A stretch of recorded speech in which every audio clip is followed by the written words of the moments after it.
Et maintenant sur Sud Radio, la liberté de parole continue. Ménard en liberté. Faut-il donner le droit de vote aux étrangers? 36-28, vous dites Sud Radio et vous êtes en direct avec nous pour nous dire comment vous répondez à cette question. Je commence par exemple avec Christophe. Bonjour Christophe. Oui, bonjour Monsieur Ménard. Moi je voudrais juste dire une chose. C'est que je m'aperçois, et je pense qu'il y a des millions de Français qui aujourd'hui pensent comme moi. Je m'aperçois que en France, depuis plusieurs mois, voire depuis quelques années, la France est en train de changer. On reçoit de tout, du n'importe quoi. Pas de tout et du n'importe quoi. On reçoit des gens qui sont d'origine différente de nous, Christophe. On peut le dire de la même façon sans dire tout et n'importe quoi. Oui, excusez-moi Monsieur Ménard. Voilà, vous êtes d'accord avec moi. Je suis d'accord avec vous. Ce qu'il y a, c'est qu'à une époque, nous recevions des étrangers qui nous ressemblaient davantage, Christophe, ça veut dire quoi? Ça veut dire que vous dites, vous, aujourd'hui, je ne veux pas donner le droit de vote aux étrangers, même aux élections locales? Exactement. Le droit de vote est un droit démocratique que nous avons en France et qu'il faut profiter. Vous avez beaucoup de pays, comme on l'a vu dernièrement, qui n'avaient pas le droit de vote ou quoi que ce soit, qui n'avaient pas le droit de s'exprimer. Et donc, Christophe, vous êtes pour qu'on le réserve aux Français? Aux Français. C'est pas toujours le cas, vous avez vu, on le réserve aussi aux Allemands, aux Espagnols, aux Italiens pour les élections locales. Mais vous avez raison, ils sont dans l'Union européenne et c'est pas tout à fait la même chose. Merci Christophe. Alexandre, qu'est-ce qui vous gêne dans le fait de donner le droit de vote aux étrangers, aux élections locales par exemple, pour la mairie? Parce qu'ils sont pas français, et puis de toute façon c'est simple, ça serait le beurre ça serait le beurre du PS, tout simplement.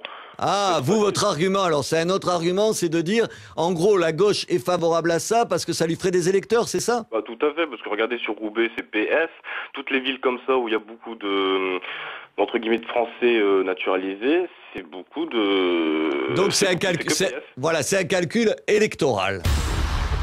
Ménard en liberté. Sur Sud Radio. Alors Isabelle, vous êtes contre, vous habitez à Toulon. Pourquoi vous êtes contre? Je suis contre pour plusieurs raisons. D'une part, les élections locales ne sont pas banales, enfin insignifiantes, parce que si je ne m'abuse, elles permettent d'élire les sénateurs, tout simplement. Oui, mais alors attendez, là Isabelle, la réponse est toute prête.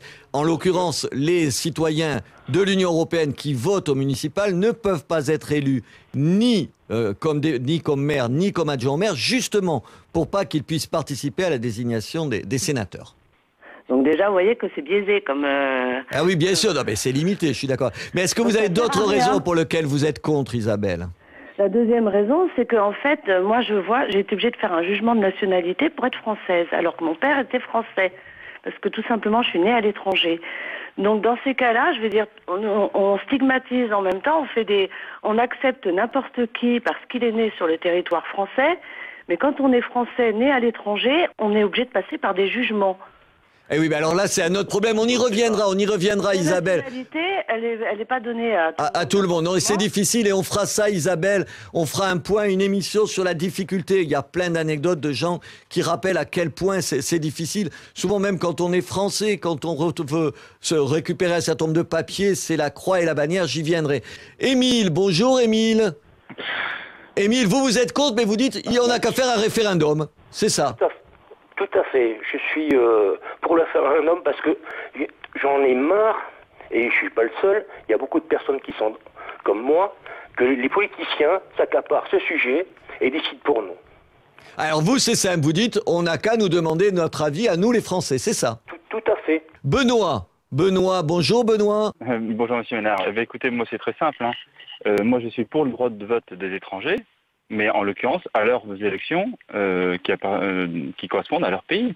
On a parlé tout à l'heure de 600 000 Tunisiens qui vivent en France. Eh bien, je suis d'accord que ces 600 000 Tunisiens qui vivent en France votent pour les élections tunisiennes. Dieu merci, cette fois-ci, elles ne seront pas truquées, ce sera dimanche. Les élections tunisiennes, je parle. Mais vous êtes contre le fait que ces 600 000 Tunisiens puissent voter en France? Le vote fait partie du package du citoyen. Quand on est citoyen français, on a le droit de vote. Quand on n'est pas citoyen français, on n'a pas le droit de vote. Pour les élections françaises. Pour les élections. Ça a le mérite de la clarté. Antoine, bonjour Antoine. Bonjour. Vous nous appelez de La Ciotat, près de Marseille. Mais voilà, moi vous êtes contre, mais vous êtes contre même les Allemands et les Hollandais, vous. Alors je vais vous expliquer. Vous êtes une radio qui s'appelle Sud Radio. Absolument. Vous avez parlé tout à l'heure de réciprocité. Je veux dire, il n'y a pas beaucoup de jeunes d'Occitanie qui vont prendre leur retraite en Allemagne, quoi, qui vont prendre leur retraite en Belgique. Je les comprends un petit peu. Voilà. Est-ce que je peux vous voilà. confier? Nous, ça nous pose un problème. C'est-à-dire qu'une ville comme La Ciotat, qui est une ville ouvrière, maintenant, c'est une ville où il y a des Allemands, des Hollandais, des retraités du nord de la France, je veux dire, qui viennent prendre le soleil. Et la difficulté, c'est que ce changement de population fait des problèmes. C'est-à-dire qu'on a trois sociétés. On a l'âge d'or, ce qu'on appelle les vieux, etc., bon, qui ne s'entendent pas entre eux, quoi. Ça fait du communautarisme interfrançais. Alors, je sais qu'il y a des villages dans le Luberon, par exemple, où le maire risque d'être allemand et le premier adjoint hollandais. Moi, ça me pose un problème parce que lorsqu'on a voulu, dans les villages, mettre des noms de rues, par exemple, en occitan ou en provençal, enfin, vous direz comme vous voulez, on n'a pas pu. Mais tant un jour, il y aura marqué Mainstrasse ou n'importe quoi. Antoine. Ben, ne croyez pas que je Non, j'ai compris. Antoine, je comprends ce que vous dites, mais je voudrais préciser quand même qu'aujourd'hui, les étrangers, membres de l'Union européenne peuvent voter aux élections municipales, mais ils ne peuvent pas être élus ni maire ni adjoint au maire. Merci Antoine pour ce témoignage. Frédéric nous appelle de Toulouse. Bonjour Frédéric. Oui, bonjour Robert. Alors vous me dites, moi je suis d'origine espagnole, j'ai fait le choix d'être français, donc je suis contre le droit de vote aux gens qui ne sont pas français. C'est ça que vous nous dites? Mes parents sont espagnols, donc sont arrivés en France, donc on fait le choix d'appartenir à ce pays, à cette nation. Donc aujourd'hui, moi, je suis pleinement en fait français de leur choix, donc je suis très fier de mon droit de vote aux élections régionales et nationales. Donc ça, moi c'est indissociable, donc j'estime que on est français en votant, en travaillant, en respectant les lois de la République. C'est une forme d'intégration, quoi. On ne peut pas se permettre aujourd'hui de dire les immigrés peuvent voter en arrivant pour 5 ans ou 10 ans dans le territoire en ne respectant pas les lois et en ne voulant pas s'intégrer. Pour moi c'est inéluctable, c'est le droit de vote, c'est lié à la nationalité. Juste un dernier mot, parce qu'il y a trop d'auditeurs. Daniel, mais en quelques secondes, vous êtes contre? Oui. Alors, quelques secondes. Moi, je ne suis pas d'accord du tout que les étrangers votent en France, sauf quand vous avez parlé de réciprocité, là, je suis entièrement d'accord, seulement dans ce cas-là, parce qu'il y a des exemples à l'étranger où on n'est pas chez nous du tout. Hein. Mais l'un des facteurs, c'est l'utilisation que vont en faire les politiques pour tirer parti de ça. Hein. Alors, donc c'est... Vous avez un exemple tout simple. Pas très loin de chez moi, il y avait 300 gitans dans des baraques, on leur a fait 30 villas, 3 millions de francs, et qui c'est qu'à payer? C'est nous.